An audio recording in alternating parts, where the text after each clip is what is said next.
Hey everybody, it's Spear, and today we are going to do a quick breakdown of the top 16 of the TAC Regional. The Regionals are back in stock now. Everyone is playing them out. They're online and they're best of ones, which is something to be mindful of. But hey, competitive Dragon Ball is now back on the landscape.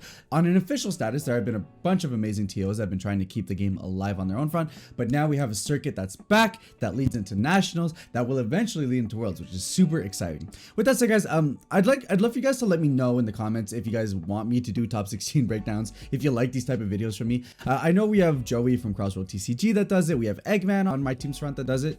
So I'm not too sure if I'm just like adding too much noise into the background when it comes to these top breakdowns, or if you guys like the way I do them and would like me to do more. So if you guys could let me know in the comments, that'd be like super appreciated. And of course, if you want to pick up any of the cards that we talk about in these topping lists today, I have to point you guys over to 3 Mana Inc. They're the best place in Canada to pick up your Dragon Ball sealed and single product. Links to them will be down in the description below. And if you want to see me pilot any decks like these, I love Sin Shenron, so if you like Sin Shenron and you want to see me pilot them, I am live on Twitch every Tuesday, Wednesday, Thursday, and on weekends. Link to the Twitch will be down below. With that said, let's jump into the top 16. And first, we're going to look at the breakdown. So Sin Shenron taking up 25% of the meta, which is nice. It is an uptick from what we've seen in previous metas. Granted, Sin Shenron's always been a deck that's been in the landscape, right? It's like everyone knows it's powerful. It just so happens that it's such a linear strategy that a lot of people are ready for what it's doing. So it's kind of tough to, you know, align why specifically Sin Shenron has been in this place. But hey, we're in a best of ones format now. Sin Shenron is one of the decks that does what it does really well and can do it very consistently. And at that front, that's really what you're looking for in a best of one deck. So Sin Shenron being in the top 25 here, really good. And it is a breakdown between, you could go the control variant or you could go the aggro variant, both of which will keep doing what they do really consistently well. Talking about consistency, we do see 31% of the meta being Dark Broly. No surprise there. Dark Broly now for the last couple of formats has been the deck that will just always do what it does really well. It keeps on getting support every single set and is just going to keep on pushing and grinding because it almost has like the best 50-50 matchups across the board. It is one of the most skill intensive decks in the game, as well as just it does what it does really well, really consistently, and every single game. And because of that, you know that you're going to see it a ton, especially in best of ones where consistency is king. On that front, we do see King Piccolo at 13% and Baby at 13% respectively. I think those are 2 decks each. You know, King Piccolo, no surprise there. It's been a hot contender for the, you know, the past format. Very aggressive, does what it does, accrues a ton of early advantage, can be really hard to kill. No surprise there. It's been the best red deck around as lately. And I will say that mentions that like no Broly swap, right? Well, King Piccolo has pretty much taken the seat as the red deck aggro for this format, just because a lot of decks now have a ton of tools to attack Broly swap. And as such, King Piccolo will just take the front as a really strong aggressive deck. And then Baby is the new blue hotness. Blue has been a miss in the meta for a while now. Baby taking its role in forefront as saying, you know what, we can definitely push there. A very annoying deck to play with, but it's one that has been putting up numbers in the last couple of tournaments. It was a deck that's been pushed here and there in Europe. We saw it in a couple of tournaments here in North America, but now it's really setting its position as a top tier blue deck and one that can consistently top. So I foresee us seeing more and more of this as we move forward. But of course, with the kings of consistency, there are also the high roll decks. If you can perform really well, push really hard, there are some decks that can squeak in there. And you know, Xeno Gogeta, Majin Vegeta, and Launch, these are all aggressive strategies that play really low to the ground. And aggressive decks will always do well in best of ones, because at the end of the day, if you want to be the deck that poses questions or has to find answers, you want to be posing the questions, be like, hey opponent, can you answer what I just did? If you can't, well then tough, you lose. And that's what all these decks do really well. Xeno Gogeta pushing a lot of aggro, Majin Vegeta basically a turn 2 deck, Launch a very strong turn 3, turn 4 deck that can accrue a ton of advantage if it has to go long. So all of these strategies very much line up with exactly what best of one wants to do. Your opponent will not be able to sideboard, and he better find his answers in that one game you get to play, because otherwise you're going to blow him out. There are some omissions in this top 16. We'll talk about that at the end of the video, but here, let's break down all 16 lists. First, looking at David Fujimura's Sin Shenron list.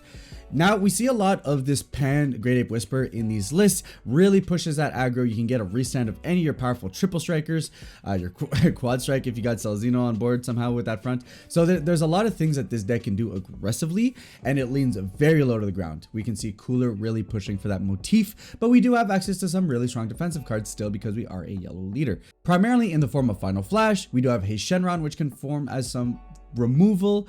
And then we just have some good tech cards like Koitsukai, preventing you from being flooded by things like Topo or anything that your opponent's going to be trying to do that's really annoying on your turn. And then we do have the Trunks Overseeing Time, which can be really great at getting back like your Celzino, let's say, which oftentimes can get milled out by this deck because of the skills like Oceanus, because of Nova Shenron. Lots of things in here that really mitigate the little edges that you might lose here and there. A lot of great cards that really push for a lot of great tempo, and this deck can go incredibly fast.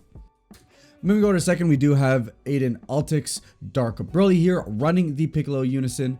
And just a bit more of a techie variant, right? You see the 1-up Protector of the People, the 1-up Super Kamehameha, and that's the thing with Best of Ones. We are going to see a lot of tech slots being pushed in because you just have to account for a lot of different things. Some decks are better than others at searching. They draw more, they're more consistent, but it's something you have to keep in mind, and why Best of One can be really tricky for some decks because they just need to find as many slots as possible to tech in for as many matchups as they can. And here, Aiden setting up the SS4. I know a lot of people who have been on SS4, who have been off SS4, so I think it's really depending on whether you think it's going to be worth it to top deck this kind of card when it's dead, or if you just want to push and try and high roll as much as possible. I like the card personally, but it definitely has been a pick between the Dark Broly players that I've talked to, whether you decide to run it or not. And then the rest is just a bunch of, strong, solid pieces. You have your SS3 Gohans, you have all your Dark Brolys, you got one Mass Saiyan though, which is very surprising. Typically, I see people run that at 2 or 3 since there is so much double strike, triple strike, quad strike finishers in the game, but I could see it being down to 1 and just really want to make sure that you push as consistent as possible. And the 2 Champas, now we've seen lists for a while now run 2 to 3 Champas. Hey, you're attacking with 30k attackers minimum, why not give them double strike? And the SCR choice here being the Supreme Kai. Hey, 40k beater, board wipe if you need it. Super good card. Moving on to third, we do have Jean-Seb Tetreault, one of the local Montreal boys. Just want to put that out there. Going with Blue Baby. This is I think it's either really close to or basically Marcus's build that he himself had topped a month ago, I want to say. So you're basically just doing your Blue Baby stuff, all of the negates in the world, being able to swarm, go wide if you need to. Also using the combo of Rebirth of Justice to be able to play Frieza. Games go long. Odds are your opponent will have very few cards left in deck by the time you get to a late point in the game. And then Frieza just says, that white board that you've been slowly building and haven't done anything with? Well, let me kill it all and mill you for your entire deck, and now you lose, which is a great alternate win con for the deck. But otherwise, Baby does what Baby does. Here running actually a decently high number of unisons. You are running 2 Gokus, which is a great board wipe, and it's kind of a floodgate and all in one, which is really strong. I like the card a ton. We also have 3 Unison Babies. Obviously, really good, combos really well with the Great Ape. And then we just see a lot of strong 1-ofs around the board. We have the 1 Food Dark Banisher, which is really strong against Dark Broly. We do have the Android 17, which is really great in mirror matches, or any matchup that you've been able to accrue such a wide board between all your negate battle cards. Is the Son Gohan and Piccolo. It is a blue-green card, but for 1 blue, you get to discard it, and then ship 2 of your opponent's battle cards with energy cost 3 or less to the bottom of the deck, which is really cool removal options. It deals with a lot of little annoying things that the format can really have, and it's 1 cost removal for basically 2. And there's between King Piccolo and a couple of other strategies, there are a decent amount of decks that actually do have 1, 2, 3 costs that can be really annoying to deal with. So hey, for 1 energy you get to deal with it, and that's really what Baby wants to do, because you want to make as many energy efficient plays as you can, just because you always want to have it up to be able to do your negate plans on your opponent's turn. Moving on up, we do have the 4th place Kyle Thompson's Sin Shenron here running the Vegeta Unison instead, pushing it more to be a little bit more mid-rangey. You do have some aggressive pieces between running the Hei Shenrons and the Natron Shenrons, the Oceanus. So you do have a couple of things that work really well with the A-drop to be able to toolkit your way into an aggressive deck, but this definitely leans more mid-range in that you want to go for turn 2, you want to go for turn 3, turn 4. We do see the Sin SCR instead. So definitely more of a late game mid-range deck, more so than the aggressive variants we've seen previously. And the Unison works really well on that front in being able to mitigate for that. We have the Zamasu super combos out of 4 Nimbuses, 2 Dragon Thunders, so a lot of mid-range pieces here. And of course, we are running the 4 of Sin Shenron chain, arguably one of the best chains and most consistent chains in the game, in my opinion. Moving on to 5th, we have Armando D'Alessandro's Dark Broly. Man, Armando's out here topping all the time with this Dark Broly deck. He himself opting to not go for the SS4 here. Like I said, it's really been a toss-up between whether you run it or not. But something I have been seeing more often is this Piccolo Unison that a lot of more Dark Broly players have been pushing towards. It gives you an alternate way to be able to apply pressure to your opponent, especially when they try and floodgate you out. You know, a lot of people just try and think, okay, Violent Raise and then I'm safe. Well, now we're trying to mitigate a bit more for that kind of thing. So here we do see the 1-drop Son Goku that helps push on that front. But otherwise, it's just a lot of consistency. Petrification being one of the highlights here. Definitely, honestly, the amount of play Petrification sees is actually surprising to me. It's something I would expect to see more play, not not as little as it does, but honestly really strong. And here we're just really going for consistency. 3 4-ups of almost everything we're running.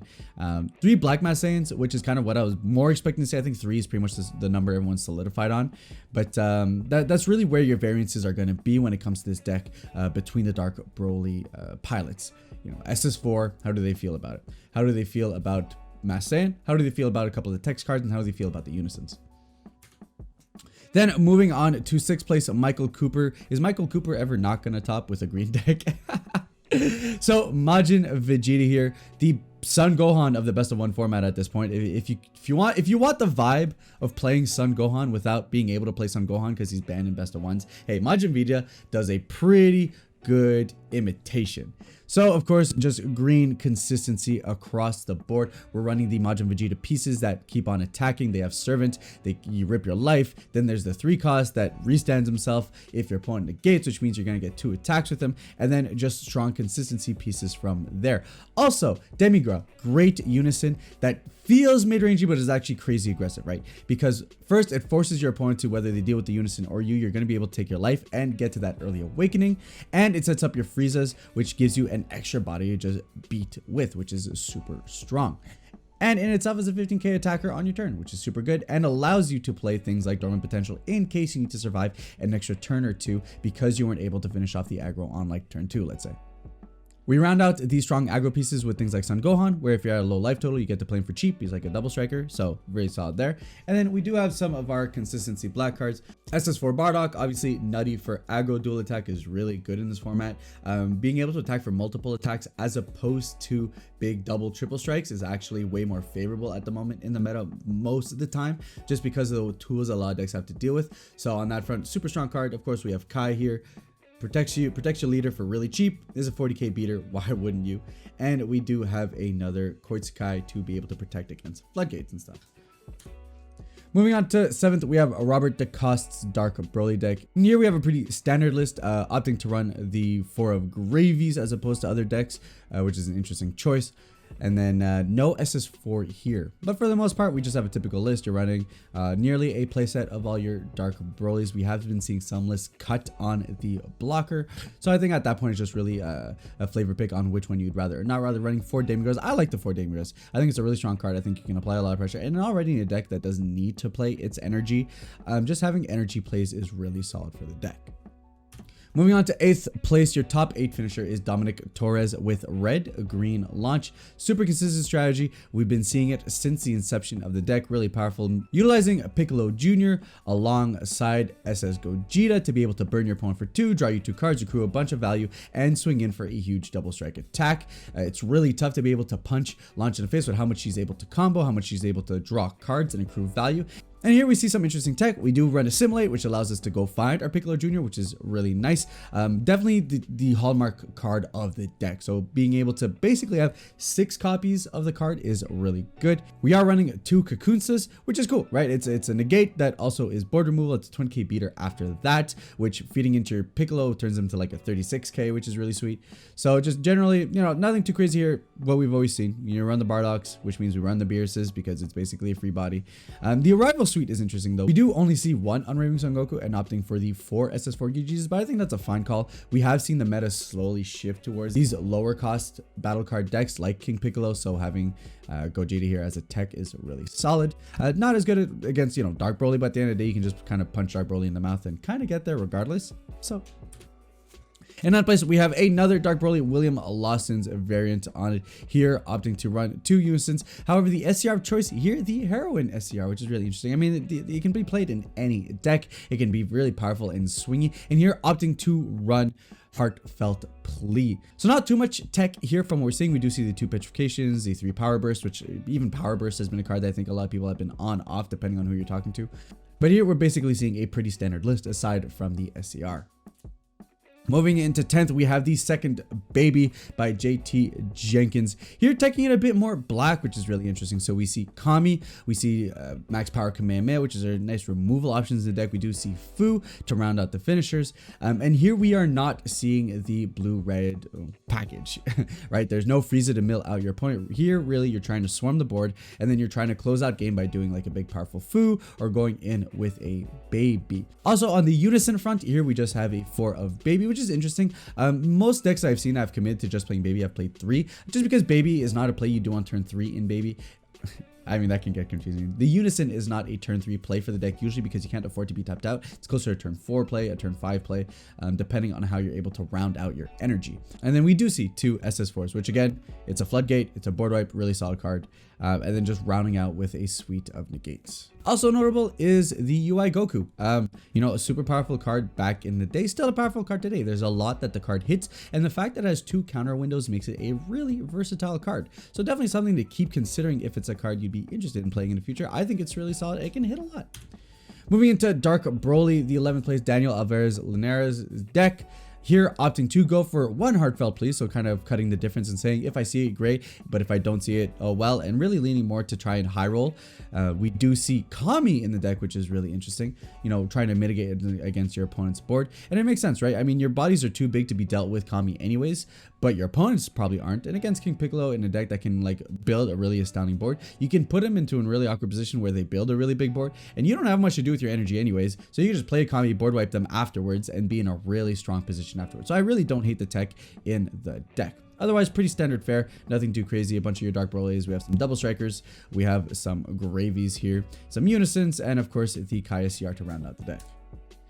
Then we have Xeno Gogeta. Everyone's always telling me about this deck. My chat's always telling me about this deck. I believe in the strength of the deck, but you know, we don't see it topping in crazy numbers, but this is definitely one of those formats where if you are a strong pilot and you understand the meta, you can definitely go far with it. And here, 12th place Carl Eldon's deck running, you know, 4 of almost everything. You know, it's all about that consistency here. So we do have 4 Pycons. We have 4 of each 1-drop Son Goku and Vegeta. We have 3 Dark Power Black Mass Saiyans. Strong card, hits like so many decks in the format still to this day. So if your deck can opt to run it, then all the better. And then on the top end, we do have 1 TP SS3. We have 2 Bardoks. We do have 2 Mass Saiyans. Hey, we're a black deck, we might as well run it. And we do run 2 full playsets of the 6 drops, which is really strong. Honestly, I've played against this deck before, and I dealt with 3 SS3 Gogetas in a row in 1 turn.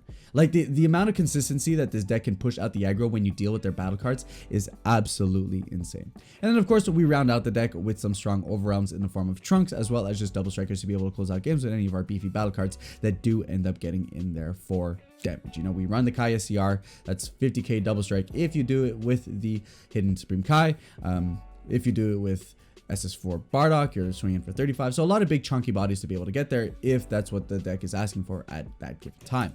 Then in 13th place, we have Marcel Russell piloting King Piccolo. The deck's super solid. It's very aggressive. It does what it does well. And hey, who better than Marcel Russell to pilot an aggressive deck into a top 16? Nothing too crazy here. We do see the standard fare of the 4 unison and playsets of all the King Piccolo minions, as well as running some interesting defensive slots, right? We run Wolfang Fist, which is a really strong card. You basically get 4 free with your unison. We do see the free counterplay Yamcha, which is really interesting, right? It's a card that a lot of red decks opt to not play. Which makes sense because of the way the counter windows work. You're basically only hitting what's already on board, which can be really awkward. But at the end of the day, because there's a lot of lower grounds deck, this can actually hit a decent amount in the meta right now. So I don't hate that pick at all. And then the last tech is Omen of Awakening. It is a card that we saw spike really funnily enough like a month ago in the PBG tournament when some of the red decks opted to pilot it. It's a really solid card. It can surprise your opponent. It's a really strong counterplay, especially when you only pay 1 for it. So, and then finally to round out the SCR that almost every deck runs, we do have the Kai high SCR, and we do run Secret Identity as our overwhelm of choice. Board, basically free board control, which is strong, and then he's a 25k attacker, so you can't complain on that front. The rest is pretty standard fare as far as King Piccolo goes. Leading into Stefan Chess, 14th place, Montreal boy, huge shout out to him. Here running, very similar list in the form of a playset of all the minions. You want to run the Unison out of 4 of. However, here a bit more techy. We do see a Violent Raise. We do see a Whis Celestial Moderation. So we are seeing a bit more tech slots. We see topos, so obviously mitigating here, I think a bit more mid-rangey, trying to mitigate for more matchups, which is kind of what you have to pick. Do I want to be as consistent as possible in high roll and hope that I do really well, or would I rather instead have a bit more tech slots and make sure that I have matchups against anything I might face up, and hopefully I see what I need to see? And we see that especially with like my King Piccolo's Underling. It's a blue, blue hasn't been in the meta, but hey, it's worth just checking in the one. It's a cantrip, and it answers, any blue decks that could be really annoying if we end up facing against them. So here, a lot more techy than the previous version we just saw. And then to round out, we do have 2 Sin Shenrons in the last 2 positions. 15th, we have Jordan Markles. Here, Jordan opting to go super mid-range, very much leaning more on the bigger pieces. You're running the 9-drops in Shenron chain, you're running the Mechicabras, you'll be able to awaken alternatively if you're not going via life, and not really, almost none of these super low to the ground cards, the ones that have no rage Shenrons or anything like that force you to take life. We are still running Cell Xeno, which makes sense. It is stupid easy to make Cell Xeno in this deck. But we are pushing more to go for more turn 4, turn 5 kill. We do run 2 of the coolers, which means when we do have our big beefy bodies, we'll be able to punch through. And here the overwhelm of choice being Fu, which makes sense, right? With your leader ability, you're able to swarm the board. And then if your opponent can't deal with the board, or if they haven't been able to deal with the board up until that point, you can just straight up drop Fu and then win the game from there. Super solid. I love the control / mid-range option of the deck a lot. I think there's still a lot of potential in that variant. And here Jordan Markle showing off that you don't need to go the intense, crazy aggro route to be able to top 16.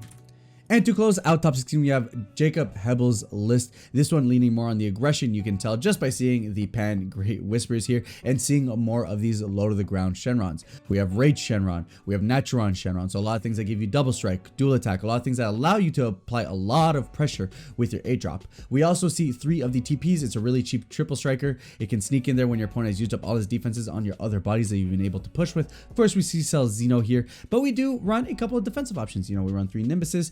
For really cheap, you get to mitigate a lot of your opponent's counter aggro, and we do run 2 Final Flashes because hey, it's really free for us to hold 1 energy to be able to make sure our opponent can't kill us with any sneaky double, triple, quad strikes that may be coming our way. And that was the top 16. So the biggest question to ask here is, where's Mecha Frieza? The deck's been topping almost every tournament since its release, but the biggest thing we have to remember is that this is a best of 1 tournament, and it has best of 1 syndrome. Mecha Frieza being one of the best tool decks ever in existence, in my opinion. It draws an insane amount of cards. It has tutors for some of its best cards. But the thing with being a toolbox deck is that you need to know what to answer. And I think in this situation, Mecha Frieza is just one of those decks that has too many tools for best of 1s. Not being able to sideboard means you can't mitigate for a lot of matchups, and it means you need to make hard meta calls. Do I just end up having a million 1-ofs in my deck to try and answer everything? Or do I think, okay, I'm going to see XYZ and I'm really only going to tech for XYZ? And also best of 1 does push a lot of really low to the ground aggro decks. A lot of people playing very greedily and very aggressively because high roll is the name of the game. At that point, Mecha Frieza can be pushed into a corner early in the game that makes it awkward for it to be able to do its thing on turns 3, 4, and 5. Because of these, I think it pushes Mecha Frieza to be in a tough spot in regards to this best of 1 world. And I think we are going to see a down tick. Am I going to say you don't not going to see it? No, I think a lot of talented Mecha Frieza pilots are still going to push the deck. But we have seen Mecha Frieza pilots of previous formats pushing into other strategies today, which also could lead towards seeing less of them in top cut. The smaller the population size of a deck, obviously the less likely it is to top, and you add that on top of the best of 1 syndrome that I think the deck suffers from, and I think it just really will make it be one of those decks that can get there, very strong deck, but won't be as consistent as in a best of 3 world. With that said, guys, that was the TAC regional top 16. Again, I would love if you guys let me know in the comments down below if you guys like my take on top 16s, how we do them. I like to think I add a little bit more design flair into them, and these slides take a lot of time to make. But if my sense of presentation for these kind of things are things you guys want to see more often, please let me know. I'd love to do more of these. If you guys like the video, give it a thumbs up. Hey, if you dislike it, thumbs down works too. If you guys want to catch more of my videos, subscribe button's in the corner. With that said, I'll catch you guys on the next one. Ciao.